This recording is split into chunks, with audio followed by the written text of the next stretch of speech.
PCP was founded approximately 25 years ago, back in the West Island of Montreal, by Shirley Miller. And she saw a need for a community-based organization to help recent arrivals to Montreal and Quebec.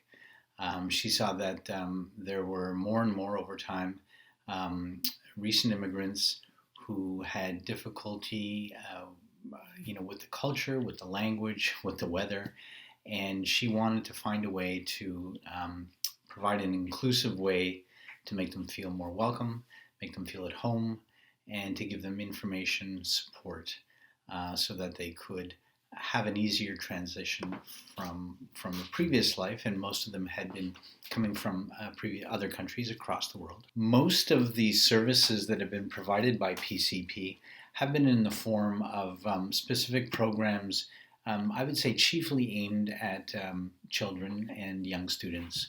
So primarily trying to provide a support system to enable children to better transition into school and to help them while they're in school. Our goals are really, if you look at the programs themselves, yes, they're aimed at kids, but really they're designed, if you take a step back, they're really holistic in nature, really helping the entire family, because by, of course, helping kids and at the very basic, providing an opportunity for kids to go somewhere, to be looked after, and not just looked after, but educated, provided structure and skills, so both educational, academic skills, and social skills, self-help skills.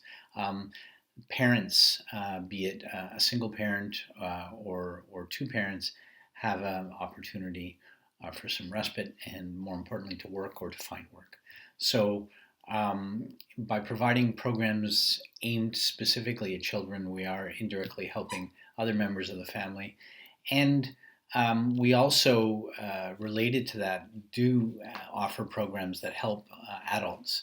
We have a Young Mothers program, which brings together isolated or single moms who don't know too many people, who are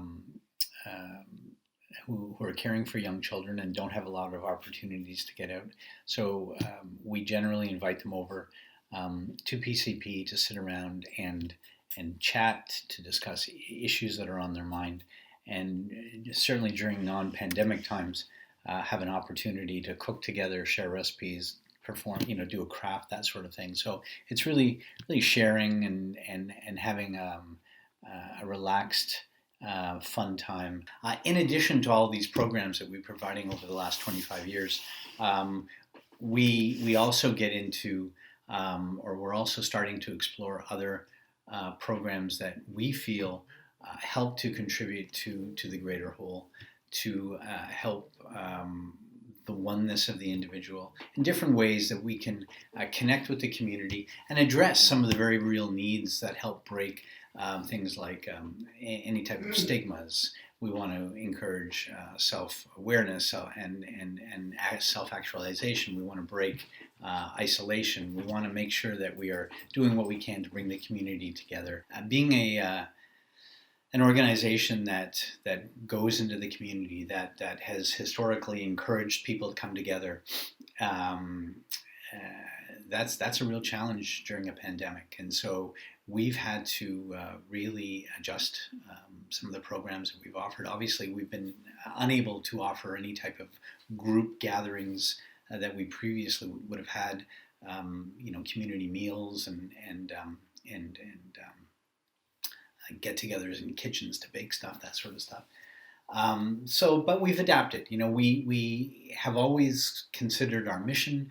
We've obviously taken great care in what's going on in the environment and listened to government directives.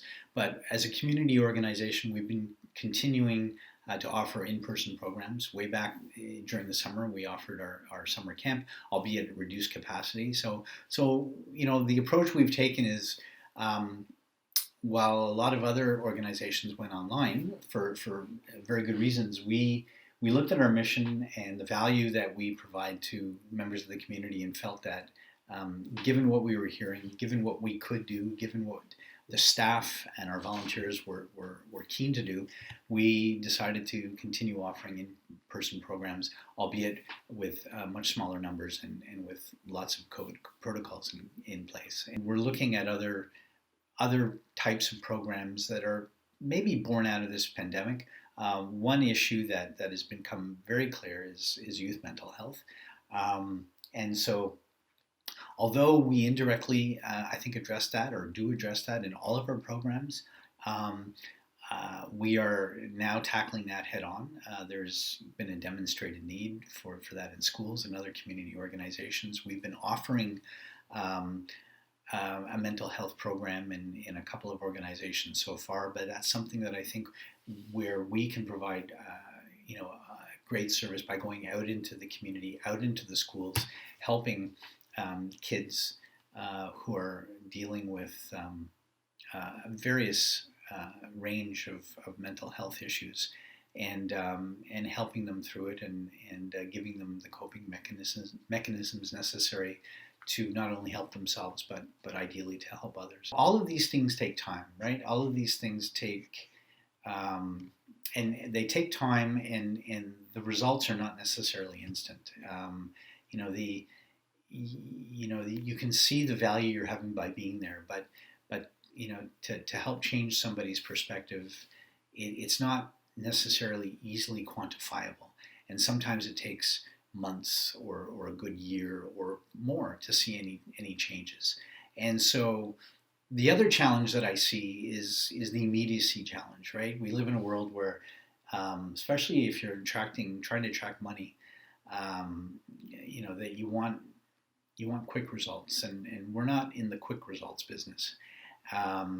We're trying to have an impact as much as possible in the community, and I see ourselves not as a nonprofit, but a for-impact organization, community organization that is trying to have the best positive impact, the widest possible impact in the community that we serve. But that's not something that happens overnight. We build relationships. We give people the opportunity to talk, to express themselves, to meet other people, and over time we have strong impacts. The work that we do creates lifelong bonds and memories that go on, not just a quick fix. And I think, unfortunately, it's becoming more and more of a challenge to try and make that something that a donor perhaps or a partner can get behind.